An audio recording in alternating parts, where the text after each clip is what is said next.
Well, here's a simple Python code. And can you find the correct output of this code? You can pause the video to think for a moment. So as you can see, we have two sets here. And in the next line, we are printing the difference between those sets. So the correct output of this code is 1 and 2. Well, if you didn't understand this code, let me explain. So this is the code, and here we need to understand what is the set difference operator. Well, actually, this is how it's calculated.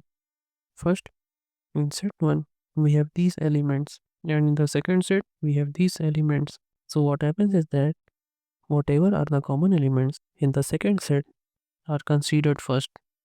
So we are left with 1, 2, 3, 4, and in the second set, we have 3, 4. This one is from S2 and S1 is this, and we are doing S1 minus S2. So the common elements are removed, which are 3, 4 here and 3, 4 here as well. Therefore, we got 1 and 2. So similarly, can you tell what will you get when you perform S2 minus S1? You can write the answer in the comments.